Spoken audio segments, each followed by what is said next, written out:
Subscribe करें और bell दबाएं ताकि कोई खबर रह न जाए।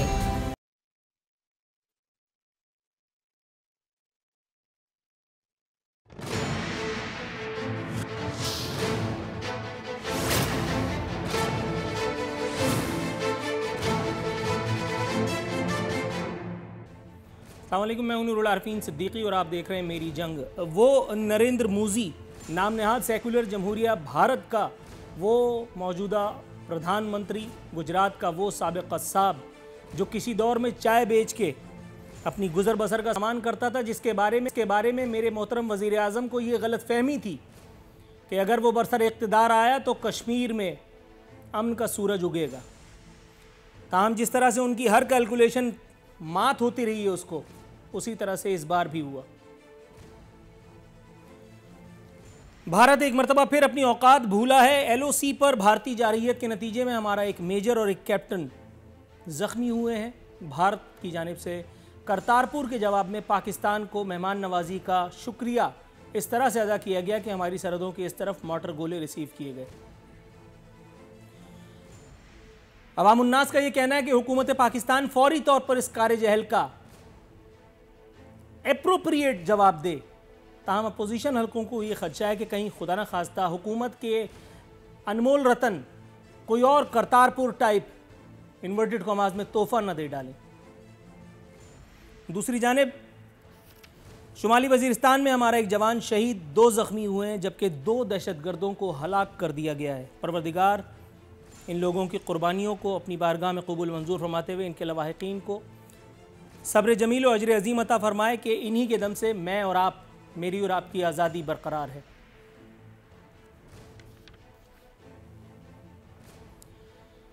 फैयाजुल हसन चौहान की एक मरतबा फिर लॉटरी निकल आई है। अंधा बांटे रेवड़ियां मगर मिल रही हैं अपने अपनों को। एक मरतबा फिर फैयाजुल हसन चौहान की रोजी रोटी का बंदोबस्त मेरे खान साहब ने किया है, बल्कि मेरे वसीम अकरम प्लस ने किया है, माजरत के साथ। एक मरतबा फिर फैयाजुल हसन चौहान को पंजाब की वजारत इत्तलात और नशरियात का ठेकेदार बना दिया गया है। पिछली मरतबा जब उन्हें ये जिम्मेदारी दी गई थी तो उन्होंने अक़लियतों की शान में हज़ियान बक करके अपनी विकेट गंवाई और हिट विकेट हो गए। इस मरतबा देखना यह कि इस मरतबा मेरे मौसूफ क्या भंड करेंगे। लेकिन बात यही है कि तुम जीतो या हारो, कोई भंड भी मारो, मगर हमें तुमसे प्यार है। ये हमें, मैं PTI वालों को कह रहा हूँ। PTI में कोई ऐसा नहीं कि जो पंजाब की वजारत इत्तलात की जिम्मेदारी उठा सके। तो इस बार भी क़ुराए फ़ाल मेरे मोहतरम फैयाजुल हसन चौहान की जानिब के नाम निकल आया। दूसरी तरफ तहरीक इंसाफ में से इंसाफ खारिज हो गया। जस्टिस वजीउद्दीन अहमद के बाद PTI के बानी अराकीन में से एक और हामिद खान साहब को भी उनकी वफादारी का कमा हुक्कहू अजर दे दिया गया।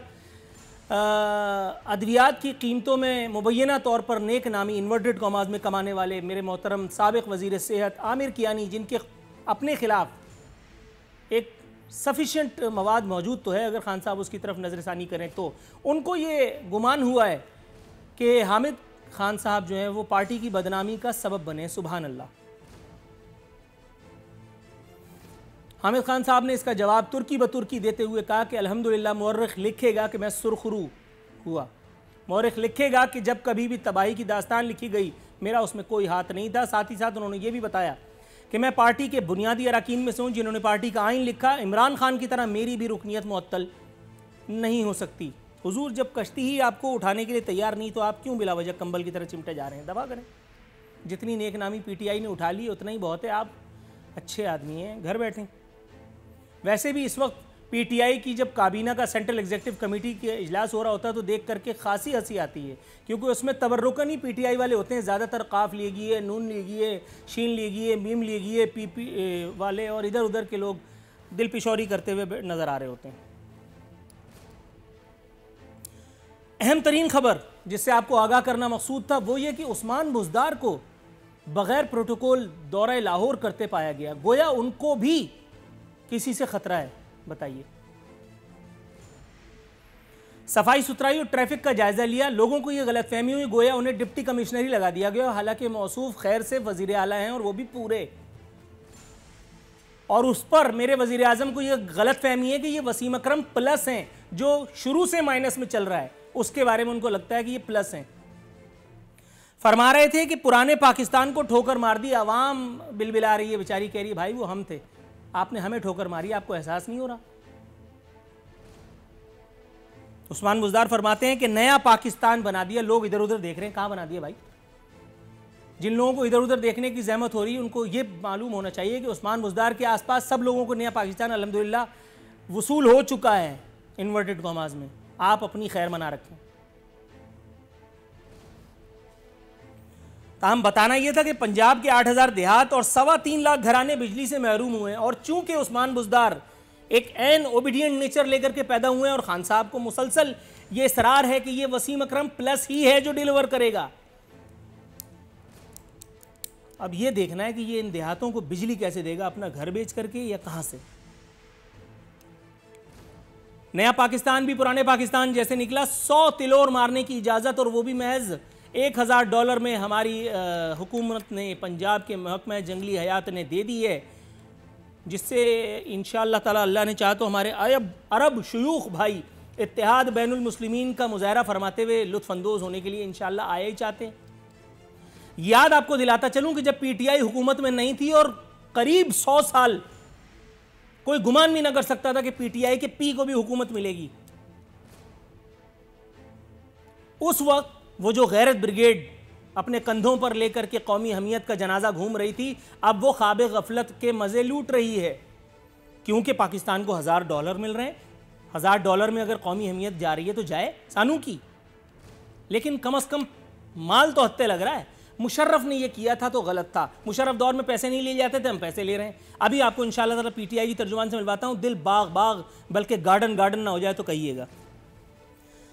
आखिरी इंतहाई बल्कि हुकूमत के लिए फजूल तरीन बात, नकीबुल्लाह महसूद नए पाकिस्तान में वही पुराना वाला कारोबार, नकीबुल्लाह महसूद का वालिद बेचारा इंसाफ की राह तकते तकते राही मुल्क अदम हुआ। आपको ये बताते हुए बहुत अफसोस महसूस कर रहा हूँ कि पाकिस्तान तहरीक इंसाफ, नून लीग, पाकिस्तान पीपल्स पार्टी और न जाने कितनी और जमातें ये सोराब गोट के धरने में अपनी दिहाड़ियाँ लगा करके जा चुकी हैं, खूब मीडिया कवरेज के मज़े लूट चुकी हैं, और ये बता चुकी थी कि जब नया पाकिस्तान आएगा तो उसमें इन लोगों को इंसाफ मिलेगा। अल्लाह का बड़ा शुक्र है, एहसान है परवरदिगार आलम का। आपको ये बताते हुए नहायत मुसर्रत और इफ्तिखार महसूस कर रहा हूँ, नया पाकिस्तान हुकूमत और वज़रा के लिए बन भी चुका। पुराने वाले अपनी खैर मनाएं, नकीबुल्लाह का वालिद भी गया, अब नकीबुल्लाह के घर वाले भी बांसुरी बजाएं। इंसाफ वगैरह नवाज शरीफ को मिल गया, जरदारी को इंशाअल्लाह आगे आने वाले दिनों में मिल जाएगा। आवाम की खैर किसको पड़ी है। मैं अपने मेहमानों का तारुफ करा दूँ, मेरे साथ मौजूद हैं राना अरशद साहब पाकिस्तान मुस्लिम लीग नवाज से, अखूनज़ादा चट्टान साहब मौजूद हैं पाकिस्तान पीपल्स पार्टी से, और मोहतरमा उज़्मा कारदार साहिबा एक मरतबा फिर जलवा अफरोज़ हैं, और वो भी लाहौर के स्टूडियोज़ में। तीनों मोअज़्ज़ज़ मेहमानों को अपनी शो में खुशामदीद कहते हुए इससे पहले कि नया जिसको कहते हैं कि एक और सवाल दागूं, मोहतरमा उज़्मा कारदार का पिछले प्रोग्राम में एक छोटा सा साउंड बाइट जो उन्होंने मेरे प्रोग्राम में ऐलान किया था, और मैंने कहा था कि मैं अगले प्रोग्राम में ये पूछूंगा, ज़रा 30 सेकंड का वो एक क्लिप है, पहले वो देख लीजिए, उसके बाद फिर उज़्मा कारदार साहिबा से गुफ्तगू का आगाज़ करते हैं। उज़्मा से प्रोग्राम में वर्ड दे रही हैं कि अगर ये बंदा बच निकला जिसके 99.99% चांसेस हैं नाम निहाद रियासत मदीना में, तो आप पाकिस्तान तहरीक इंसाफ की बुनियादी रुकनियत से मुस्ताफ़ी हो जाएंगी। हुकूमत की रिप्रेजेंटेटिव होते हुए ये मैं आपको आज लिख के देती हूँ कि ये शख्स बच नहीं पाएगा। मुझे नहीं मालूम कि इसको केपी में कंसल्टेंट किसने लगाया। अगर इस शख्स पे पर्दा डालने की कोशिश की गई तो मैं तो कम से कम रिजाइन कर दूंगी। नाजरीन, अपने मेहमानों से गुफ्तगू का आगाज़ करते हैं। उज़्मा साहिबा, मैडम, इससे पहले कि कहीं इधर उधर की गुफ्तगू हो, आपने ऐलान किया था अपने इस्तीफे का, इसका इस्तीफ़ा आप सबमिट करा चुकी हैं, हमें इत्तला नहीं मिल सकी, या आज आप हमारे प्रोग्राम की वसातत से हमारे नाजरीन को अपने इस्तीफे से मुत्तला करना चाहेंगी? KPK में चाइल्ड सेक्स रैकेट को बेनकाब करने वाले चाइल्ड सेक्स रैकेट का सरगना सुहेल अयाज का अभी तक कुछ भी नहीं हो सका। अल्लाह का बड़ा शुक्र है, एक खबर इसके हवाले से आई थी जो आपकी नॉलेज में भी है कि इसकी FIR वगैरह जो है वो अल्हम्दुलिल्लाह इतनी नरम, इतनी सॉफ्ट, इतनी पोली पोली काटी जा रही हैं कि इंशाअल्लाह ताला ऐन मुमकिन है कि ये भी बच निकली गई। क्या कहेंगी मैडम? जी बहुत शुक्रिया नूर आरिफीन। मैं अपने बिल्कुल वादे पे कायम हूँ, और इस वक्त तक कोई ऐसी इतला नहीं है कि ये छूट गया है या इसको माफ़ी तलाफ़ी हो गई है। बिल्कुल इसका केस चल रहा है और इन्वेस्टिगेशन जारी है। ये तो पिछली दफ़ा भी जारी थी मैडम, प्रोसीडिंग्स कहाँ तक पहुंची?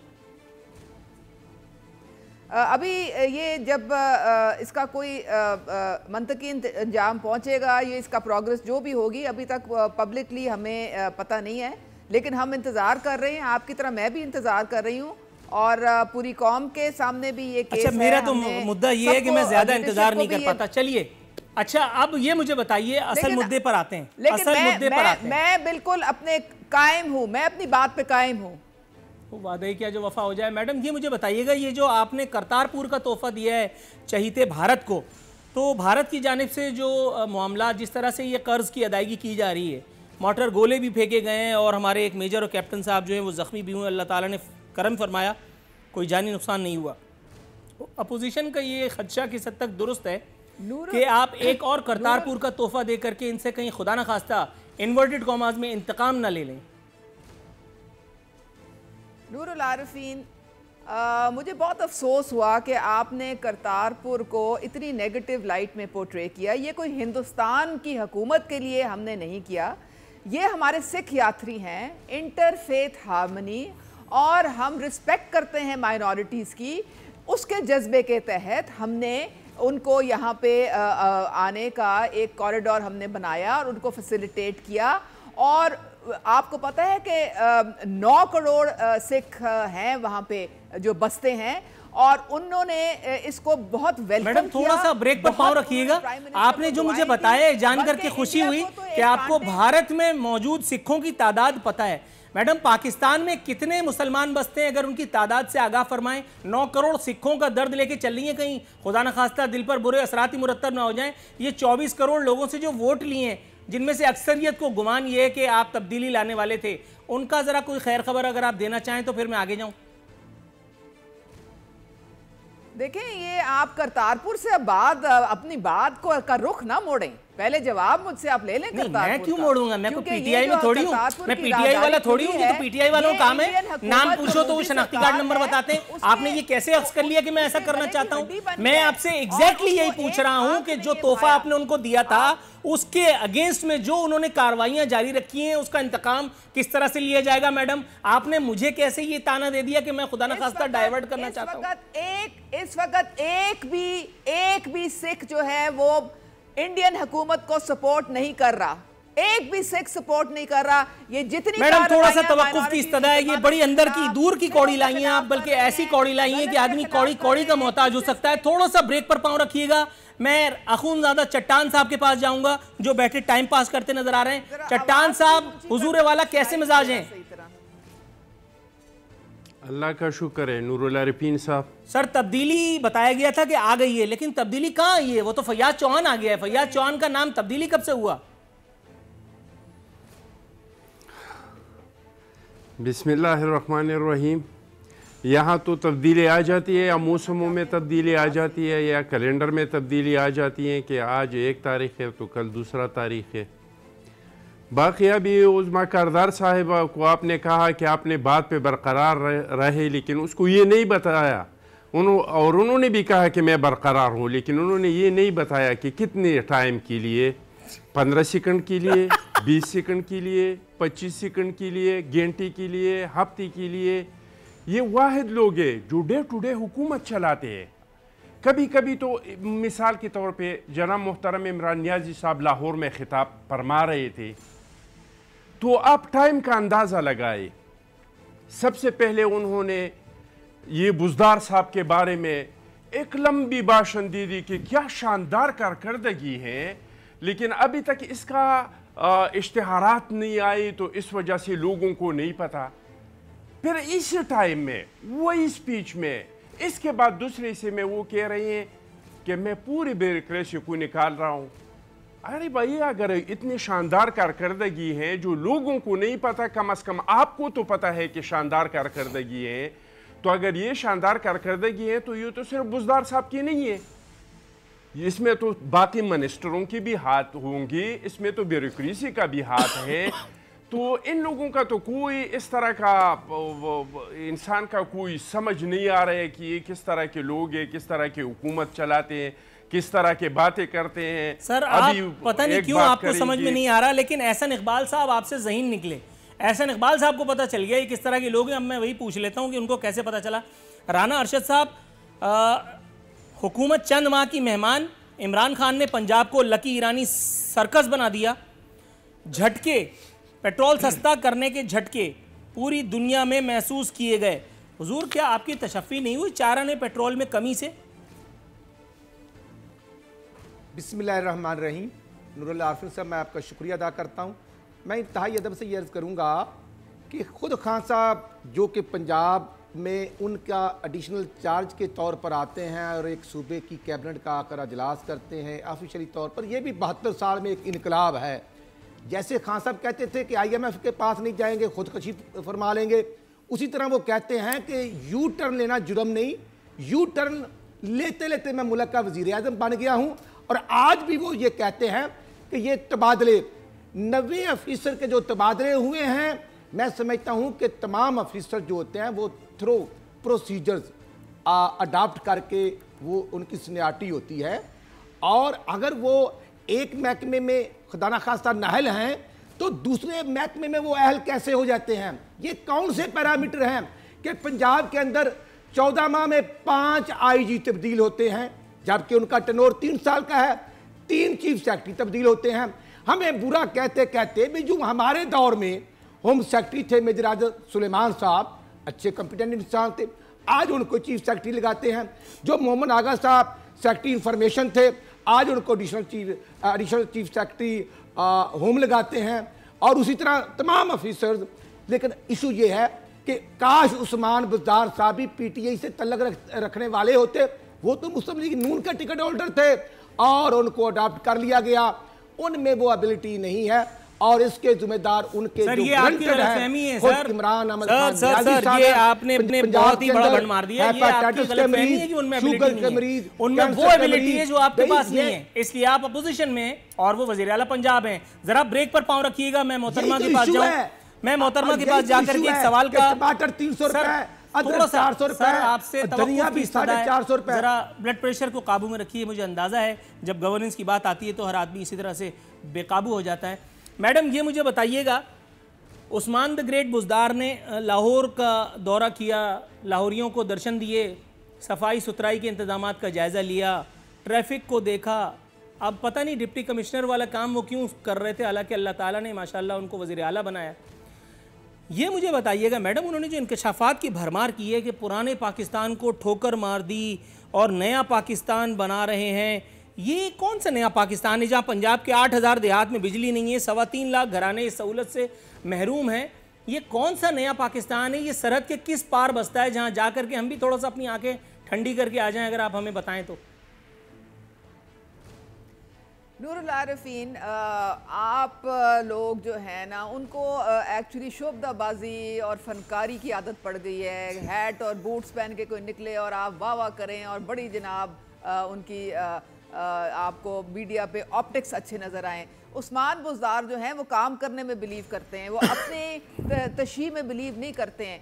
आप अगर चाहें तो मैं आपको बता दूं कि इस वक्त पंजाब हुकूमत ने रिकॉर्ड लेजिस्लेशन की है। वैसे मैं आपको एक बात बताते हुए खुशी महसूस कर रहा हूं मैडम, थोड़ा सा अगर आप आपसे इस्तदा थोड़ा सा तवक्कुफ फरमाइएगा। ये जो आपने ताना एक मरतबा फिर मुझसे मारा है ना, मुझे, मैं इसका जवाब भी यहाँ देता चलूँ। जो आपने कहा ना लॉन्ग बूट और वो तिरछी टोपी वाले, वो त्रिदेव फिल्म का जो गाना था, मैं हमेशा से इस किस्म की छिछोरी पब्लिसिटी, इस तरह के स्टंट्स का खिलाफ बात करता रहा हूँ। मैं शहबाज शरीफ की उन हरकतों का भी मुखालिफ रहा हूँ कि जब मीनार पाकिस्तान पे बैठ के वो तिक्के वाले की तरह पंखा जल रहे थे, उसके बाद इन्होंने जो कुछ किया, वो लाल टोपी पहन करके कभी आ जाते थे, कभी माइकल जैक्सन वाले वो ग्लासेस पहन करके आ जाते थे, कभी वो KMC वर्कर की तरह बड़े बड़े लॉन्ग बूट पहन करके रोड पे वो तातैया कर रहे होते थे।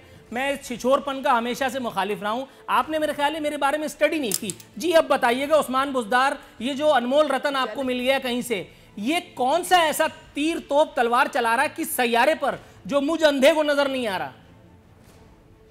बड़ी अच्छी बात है। इसका मतलब आए मैं आपको बताऊं कि उसने उनके CM होते हुए क्या क्या डिलीवरी हुई है और कहाँ कहाँ हुई है। नंबर 1 रिकॉर्ड लेजिस्लेशन जो मैंने आपको बताया है। नंबर 2 46% जो है वो टैक्स कलेक्शन जो है 2018 की बनिस्बत 2019 में हमारी बड़ी है पंजाब में। नंबर 3 2 लाख एकड़ वागुजार कराई गई है ज़मीन ताकतवर लोगों से। नंबर 4, 10,000 एकड़ पे 9 इंडस्ट्रियल जोन्स का इजरा हो चुका है। 5 मदर एंड चाइल्ड के अस्पताल जो हैं वो भी स्टार्ट हुए हैं, और एक तो मियाँ वाली में हुआ है जो अभी पीछे प्राइम मिनिस्टर गए हैं। फिर 14,000 डॉक्टर जो हैं वो बीच में हमने मैडम आपने बिल्कुल दुरुस्त कहा। इंशाअल्लाह ताला अगले महीने लोग बाहर से यहाँ पंजाब में नौकरी करने के लिए आएंगे। ऐसा भी हो सकता है मैं दानिश में अपनी चूक गया हूँ। मैं सवाल ये पूछ रहा था कि ये 8,000 देहात से क्या दुश्मनी है बुजदार की। मैं ये पूछ रहा था कि ये 3.25 लाख घरानों ने क्या तब्दीली के ख्वाब अपनी आंखों में नहीं सजाए थे। आप मुझे कहां की कहां जवाब दे रही हैं। बहरहाल अगर आप कोशिश करें तो मुझे इस सवाल का जवाब दे रही हूं जो अवाम के इशू से ताल्लुक रखते हैं। अच्छा, ये नॉन इशू है आपके ख्याल में? ये नॉन इशू है। अगर 14,000 डॉक्टर्स इंडक्ट किए गए हैं तो वो किसका इलाज कर रहे हैं? वो पंजाब के अवाम का इलाज करने नहीं वो ठीक है। मैं आपसे कह रहा हूं मेरी दाढ़ में दर्द है, आप कह रही हैं कि मुझे जो है वो पैरालिसिस का अटैक हुआ है माज़अल्लाह। ऐसा कुछ भी नहीं है मैडम। मैं आपसे कह रहा हूं ये 3.25 लाख घरानों से क्या दुश्मनी है। आप समझ नहीं पा रही मेरा सवाल। थोड़ा सा तवक्कुफ रखिएगा। ब्रेक पे मेरा ख्याल है कितनी देर है भाई? 30 सेकंड ब्रेक पर जाएंगे और ब्रेक से वापस आएंगे तो इंशाल्लाह फिर कोई और गुल खिलाएंगे इंशाल्लाह प्रोग्राम में।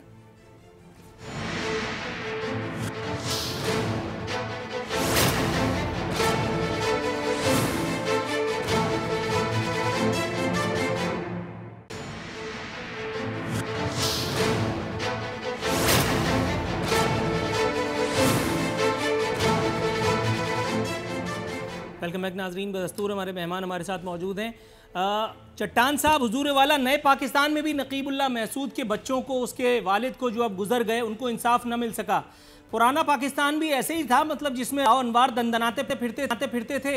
और राव अनवार को तो आपके साबिक सदर मोहतरम चेयरमैन साहब ने थपथपी भी दी थी। उसको कहा था कि ये हमारा बहादुर बच्चा है, जिसके बाद फिर उल्टी आंतें गले पड़ गई थी। एक प्रेस रिलीज जारी करके उन्होंने जान छुड़ाई थी। तो हुजूर ये किस हद तक आपके लिए इत्मीनान बख्श खबर है कि राव अनवार महफूज है? नकीबुल्लाह के बाद उसका बाप भी गुजर गया, तो क्या बच्चे भी गुजर जाए? हमें क्या हमारी बला से?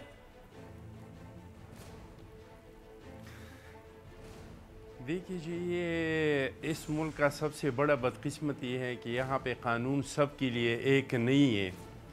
और पीटीआई की हुकूमत ने ये दावा किया था कि 2 पाकिस्तान, जब हम हुकूमत में आएंगे, इक़्तिदार में आएंगे, तो 2 पाकिस्तान नहीं होंगे, सिर्फ एक ही पाकिस्तान होगा। और उन्होंने नकीबुल्लाह मसूद का जो शहादत हुआ था और इसके बाद जो धरना हुआ था इस्लामाबाद में, इसमें जनाब मोहतरम इमरान नियाज़ी साहब खुद आए थे और उन्होंने वहाँ पे धरने वालों के साथ एक वादा किया था। सर ऐसे ही कुछ वादे पीपल्स पार्टी की जमात ने भी किए थे, पीपल्स पार्टी के कायदीन ने भी किए थे, वो किधर गए? पीटीआई को बाद में कोसिएगा, पहले अपनी तरफ अगर आ जाएं। मेरे ख्याल में इन दिनों में जो ये धरना था, इसका चाहे वो कराची में था और चाहे वो इस्लामाबाद में था, इन पे जो लोग भी आते थे वो इनके कंधों पे बंदूक रख के और सिर्फ पीपल्स पार्टी के ख़िलाफ़ तकरीरें करते थे। और इनका पूरा नैरेटिव जो था वो पाकिस्तान पीपल्स पार्टी का ख़िलाफ़ था। तो हमारा कोई इस तरह का काबिल ज़िक्र लीडर नहीं आया था। हम जो पार्टी के लोग थे वो आ जाते थे और बैठ जाते थे। सर सईद गनी साहब को आप किसी लायक नहीं समझते? सईद गनी साहब को आप किसी काबिल नहीं समझते? वो तो वहाँ मौजूद थे, वो आपके ख्याल में उनकी कोई अहमियत नहीं है? ये तो एक नाम बता रहा हूँ, ऐसे तो बहुत सारे हैं। बिल्कुल अहमियत है, लेकिन एक पार्टी का मरकजी लीडर अगर बिलावल भुट्टो जैसे जनाब एहतरम बिलावल भुट्टो, मतलब उनके तो मामलात ही अलग है। वहाँ तो पूरा सिंध बर्बाद हो जाए। बिलावल भुट्टो की सेल्फियाँ और बिलावल भुट्टो के खुतबात कहाँ कम होते हैं? थोड़ा सा तवक्कुफ अगर आप रखें तो मैं जो है वो राना अरशद साहब के पास जाने की गलती करना चाहूँगा। राना अरशद साहब, हुजूर वाला नया पाकिस्तान भी पुराना पाकिस्तान जैसे ही निकला। मेरी बात को मुकम्मल ही नहीं करने दिया नूरुल आरिफीन साहब, आपने तो अपना बात किया और राना अरशद साहब पहले उनकी बात सुन लेते तक नहीं किया। जी अखुनज़ादा चट्टान साहब कंप्लीट कीजिए हुजूर। तो मैं ये कहना चाहता था कि जनाब मुहतरम इमरान नियाज़ी साहब का एक कज़न था, जो दोनों इकट्ठे आए थे मॉडल टाउन के शोहदा के लिए इंसाफ लेने के लिए, इधर इस्लामाबाद आए थे और यहाँ पे धरना दिया था। लेकिन इनके भी जो लवाहिकीन 16 महीने गुजर गए, वो भी इंतज़ार में है कि कभी ये लोग उसको इंसाफ देंगे। तो ये अब पहले तो चलो 2 पाकिस्तान थे, अब तो पता नहीं कि कितने कितने पाकिस्तान बन गए। अभी तो किसी के लिए किसी के केस कराची से इधर यहाँ पे मुंतकिल किया जाता है, किसी के साथ क्या पैमाना है, किसी के लिए क्या पैमाना है, किसी को के लिए हाई कोर्टों में मुशर्रफ के लिए एक सदर है, इनके लिए हाई कोर्ट जाते हैं बचाने के लिए, इनका जो टीम है उसको ख़त्म कर देते हैं इसके केस को लटकाने के लिए। दूसरा एक सदर है जिस पे अभी तक इल्ज़ाम साबित नहीं हुआ है, जब भी उस पर रेफरेंस बना नहीं है, वो जेल में पड़ा है। एक वज़ीर आज़म के साथ क्या किया, दूसरा शौकत अजीज़ है इसके साथ क्या किया, अपोजिशन के साथ क्या हो रहा है, इनके जो अपने लोग हैं जो करप्शन के इल्ज़ाम में क्या हो रहा है। तो पहले तो 2 पाकिस्तान थे, अभी तो पता नहीं 16, 17, 18, 19 पाकिस्तान बन गए। अच्छा, थोड़ा सा तवक्कुफ कीजिएगा, राना अरशद साहब के पास जाना चाहूंगा। राना अरशद साहब, हुजूर वाला पुराना वाला पाकिस्तान जिसमें पीटीआई की हुकूमत नहीं थी वो बुरा है, पीटीआई वाले ये कहते हैं। हुजूर वाला नए पाकिस्तान में हमारी कौमी गैरत ब्रिगेड जो थी वो सो गई है और अब हमारी हमीयत का जो मुआवजा है वो है $1000 बस, जिसमें शयूख को 100 तिलोर मारने की इजाज़त होगी। हुजूर वाला शयूख से जब बात होती है तो फिर ज़ाहिर नून लीग की तरफ जाना ही पड़ता है। शेखों से आपके कुछ अच्छे मरासिम रहे हैं, आपके हुक्मरानों के बड़े अच्छे मरासिम रहे हैं, नवाज शरीफ साहब के लिए खतूत वगैरह, लव लेटर वगैरह भी देते रहे वो। तो हुजूर कैसा लग रहा है कि मतलब शयूख को फैसिलिटेट करने के लिए जो हमारी पीटीआई की हुकूमत ने भी वही सहारा लिया जो आप लोग लिया करते थे? नूरुल आरिफीन साहब, गुजारा ये है जो कतरी शहजादों और रहीम यार खां की बात करते थे कि वो आकर शिकार खेलते हैं शहजादे, ये तो उनकी गाड़ियों के जनाब ड्राइवर बन जाते हैं। और फिर जब OIC अजलास होता है मुस्लिम कंट्रीज़ के हेड्स का और कतर में, तो जनाबे वाला इनके ऐसे तल्लक हैं कि ये शिरकत नहीं करते और इंडिया का वज़ीर ख़ारजा वहाँ पर मौजूद होता है। और आज इशू ये है, खान साहब फरमाते हैं कि जो सबसे ज़्यादा झूठ बोले, यू टर्न ले, वो बहुत इंपॉर्टेंट शख्सियत है। आज पंजाब के अंदर और पाकिस्तान के अंदर महंगाई, बेरोजगारी, लाकानूनियत, मेडिसन 72 घंटों में खान साहब ने कहा था कि पुरानी कीमतें बहाल होंगी। 2 माह हो गए हैं, बार बार आते हैं, खान साहब भूल जाते हैं। वो राजा आमिर कियानी जो मिनिस्ट्री से फारिग होता है और आज तो वो हामिद खान को नोटिस जारी करता है, खुद वो करप्शन में फारिग होता है, नैब ने नोटिस लिया है। लेकिन गुजारा ये है, अब तो अपने चाहने वालों के लिए तो नैब में अमेंडमेंट कर रहे हैं कि जनाब ये अमेंडमेंट्स हम ला रहे हैं, काश ये गरीब आवाम के लिए कुछ करते। आज टमाटर 300 रुपए, अदरक 450 रुपए और थोम 350 रुपए, और गरीब जाए तो लेकिन सर मैं आपको बताते हुए खुशी महसूस कर रहा हूं कि महंगाई का होना अच्छी बात होती है। आपने मेरे ख्याल है पीटीआई वालों के मौजूदा बयानात नहीं सुने, मुश्किल हो गया। थोड़ा सा ब्रेक पर पांव रखिएगा, मोहतरमा उस्मा कारदार के पास जाऊंगा। टीम थी, थोड़ा सा तवक्कुफ की दरखास्त है राना अरशद साहब। सर जब तक आप पानी पीजिए मैं आपकी तरफ लौट के आता हूं। सर मैं आपकी तरफ आता हूं। सर इसके जिम्मेदार शब्बर ज़ैदी इमरान खान साहब, जरा थोड़ा सा ब्रेक की दरखास्त है। मोहतरमा उज़मा कारदार साहिबा मैडम, खासा दिल फरेब बल्कि पुरफरेब बयान मेरे सामने है। तहरीक इंसाफ के सिंध असम्बली में पार्लिमानी लीडर हलीम आदिल शेख फरमाते हैं कश्मीर को आज़ाद कराने के लिए कप्तान अकेला ही काफ़ी है। मतलब टर्मिनेटर चल रहे हैं, सनी देओल चल रहे हैं, अकेले जाके ले आएंगे कश्मीर। और मामलात ये हैं कि कश्मीर का तो काफ भी नहीं मिल रहा अभी फ़िलहाल।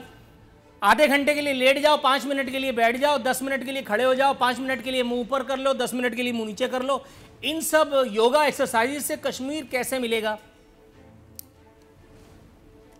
नूरुल आरिफीन, मेरे ख्याल में आप अपने कुछ मेमोरी को ताज़ा करने के लिए प्राइम मिनिस्टर की जो यूनाइटेड नेशंस की जो तकरीर है उसको ज़रा दोबारा सुन लें तो शायद फिर आप ये जुमले ना दोहराएं।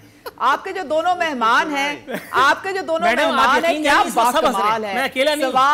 सवाल गंदम, जवाब चना। इनके पहले वाले से आपने खुद ही इस चंक का उन्वान तजवीज़ कर दिया। इतना प्राइम मिनिस्टर इमरान खान इन सारों के एसाब पे सवार हैं कि नकीबुल्लाह महसूद को तो इन्होंने जवाब दिया ही नहीं। आए बाएं शाएं इमरान खान, नहीं, अब उनको छोड़ दें, आप उनसे मैं जवाब ले लूंगा। आप मुझे ड्रैग ना फरमाएं, मैं मैट्रिक तो पास कर चुका हूं। पता। हाँ, आपने सवाल पे रहिएगा। मैं तो देख रही हूँ ना, मैं भी तो आपकी शरीक हूँ। देखें, अब इनसे आपने तलोर की बात पूछी कि नवाज शरीफ, इन्होंने भी जो दुनिया, अच्छा मजे की बात पता है क्या है, मैंने उनसे नकीबुल्लाह का सवाल पूछा, उन्होंने चौरंगी घुमा दी। मैंने उनसे तिलोर का सवाल पूछा, उन्होंने चौरंगी घुमा दी। मैंने आपसे ये पूछा कि कश्मीर योगा करने से कैसे मिलेगा, तो आपने भी चौरंगी ही घुमाई है। इसलिए तवाजुन ताकत का जो है बरकरार रखा है आपने। थोड़ा सा तवक्को फरमाइएगा। एक नया सवाल आपके लिए ला रहा हूँ। मोहतरमा उज़मा कारदार साहिबा, बड़ी मिन्नतों मुरादों से आप जैसा गेस्ट मिलता है। सर आप दोनों बहन भाई आपस में लड़ते रहेंगे तो मैं क्या करूँगा? जरा थोड़ा सा तवक्को फरमाइए। राना अरशद साहब, मोहतरमा उज़मा कारदार साहिबा, थोड़ा सा तवक्को फरमाइए। ब्रादरम, मोहतरम, मैडम, इंडिया का मुकाला है, को कौन क्या गरीब रो रहे हैं, आप न्यूयॉर्क एलओसी पर मैडम, सर आप दोनों लाहौर में बैठे हैं, अगर आप लोग अपनी कव्वाली बंद नहीं करेंगे तो मैं कुछ नहीं पूछ सकता। सर टाइम पास करने के लिए और भी कुछ हरकतें हो सकती हैं, किशोर का गाना गाया जा सकता है, कुछ और किया जा सकता है। थोड़ा सा तवक्को फरमाइएगा। मोहतरमा उज़मा कारदार के पास जाना चाहता हूँ, एक बड़ा इंपॉर्टेंट सवाल है। मैडम, आपके एक और अनमोल रतन फवाद द ग्रेट चौधरी, जिन्हें दीगर सियासी जमातों के बाद इमरान खान साहब ने गोद लिया है, ये मुझे बताइए, वो फरमा रहे हैं 10 से 15 साल में पाकिस्तान में तारे और खंबे खत्म हो जाएंगे। पूछना ये था, लोटे कब तक चलते रहेंगे पाकिस्तान में? जरा दोबारा दोहराएंगे क्योंकि आपकी आवाज बहुत कम आ रही है। यॉर्कर पढ़ने के बाद मेरी आवाज कम हो जाती है, ये टेक्निकल फॉल्ट है। नूरुल आरिफीन साहब, मैं ये पूछता हूं, नहीं होंगे सर, थोड़ा सा कभी तो सर चंग मारा जाएगा, अल्लाह का वास्ता है आपको। सर खुद राना अरशद साहब जरा थोड़ा सा तवक्कुफ फरमाइएगा। राना अरशद साहब थोड़ा सा तवक्कुफ फरमाइएगा, बड़ा इंटरेस्टिंग क्वेश्चन है। मैडम उसका जवाब भी इंशाल्लाह नहीं देंगी, लेकिन थोड़ा सा आप जरा सुनिए। मैडम ये पूछना था, फवाद द ग्रेट चौधरी ने कहा है कि 10 से 15 साल में पाकिस्तान में तारे और खंबे खत्म हो जाएंगे। पूछना यह था, लोटे कब तक चलते रहेंगे? तारे और खंबे खत्म हो जाएंगे। देखें, ये अगर आप किसी भी डेवलप्ड मुल्क में जाएं तो आप देखेंगे कि जो एक साइंटिफिक तरीका होता है, एक सिस्टम होता है जिससे आपकी पूरी बिजली का ट्रांसमिशन का सिस्टम जो है उसका जाल बिछा होता है। मैंने ये सवाल ही नहीं पूछा। यहाँ पे जाते हैं, मैंने ये सवाल ही नहीं पूछा। लोटे खुदा जाल बाद में बिछाए, पहले ये हमारा बीआरटी बनाए, पूरा पेशावर तबाह हुआ एक बीआरटी की वजह से, बाद में खंबे खत्म करे, तार खत्म करे, फिर कुछ भी करे, पहले ये हमारा बीआरटी बनाए। इस वही वाहिद हमारा शहर है जिसमें इस तरफ भी लोग बिजनेस कर रहे हैं, इस तरफ भी बिजनेस कर रहे हैं। दोनों साइड जो बीआरटी के बिजनेसमैन है, इसका कारोबार खत्म हुआ। वो लोग पर मंथ एक बिजनेसमैन जो है उसको लाखों और करोड़ों का खसारा हो रहा है। तारे बाद में बिछाए, पहले ये बीआरटी बनाए। राइट सर, हुजूर वाला राना अरशद साहब सर ये बताइएगा, इसका ये होता कि दरिया में फेंकेंगे, हमारे लिए है खूनजादा से खाली करिए, कुछ नहीं करना। वही जो कफन महंगा कर दिया, चीजें महंगी कर दी, और खाने के लिए दाल और सब्जी महंगी कर दी। ये है इमरान खान साहब का इनकलाब। मैडम थोड़ा सा तवक्कुफ की इस्तदा है आपसे भी। और राना अरशद साहब सर सवाल तो पूछने दें, लोगों को निकाल दिया। राना साहब सर थोड़ा सा सवाल तो पूछने दें, घर बनाने थे सर आप जवाब किस बात का दे रहे हैं? मुझे सवाल तो पूछने दें सर। मैं आपसे ये पूछना चाह रहा था, ये मेट्रो तो बुरी चीज होती है, ठीक है, ये मुझे बताइए, मेट्रो बनाने के लिए चले थे, कौआ चला हंस की चाल अपनी भी भूल गया। पेशावर वाली जिसके लिए वो मिन्नतें मुरादे करने पर तुल गए, अखुनजादा चट्टान साहब, उनकी फ्रस्ट्रेशन यहाँ वाज़े तौर पर महसूस की जा सकती है। क्या फरमाना चाहेंगे सर इस एक इंतहाई ऐबदार और बुरे प्रोजेक्ट पर, जिसको इन्होंने मुस्तार लिया था नवाज शरीफ से और अब बना भी नहीं पा रहे हैं? मैं जनाबे वाला इस पे ये राना अरशद उनका नाम है, अखुनजादा चट्टान साहब थोड़ा सा तवक्कुफ। राना अरशद साहब हुजूर, मैं यही अर्ज कर रहा हूं कि ये अल्हम्दुलिल्लाह हमने तो लाहौर में भी मेट्रो बस चलाई, रावलपिंडी में भी चलाई, मुल्तान में भी चलाई। खान साहब कहते थे हम नहीं चलाएंगे, इन्होंने बनाई। और ये 18 अरब का मंसूबा था, 100 अरब पर ले गए हैं। इसकी नाकामी के जिम्मेदार खुद इमरान खान साहब है।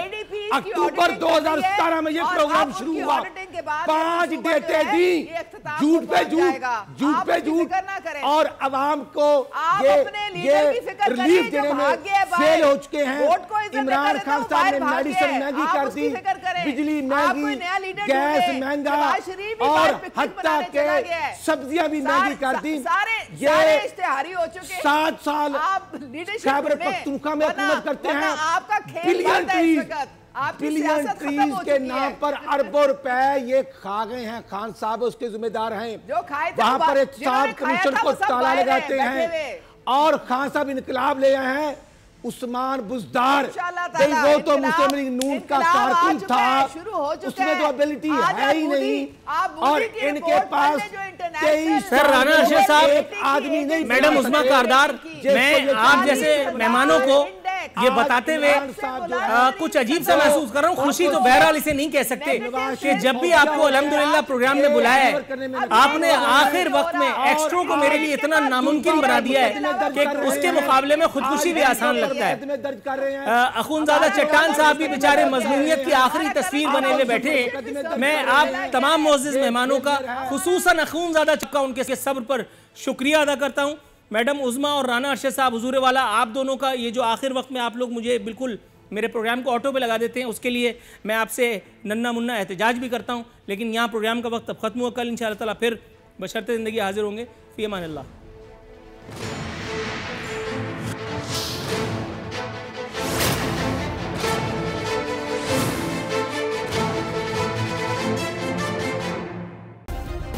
सब्सक्राइब करें और बेल दबाएं ताकि कोई खबर रह न जाए।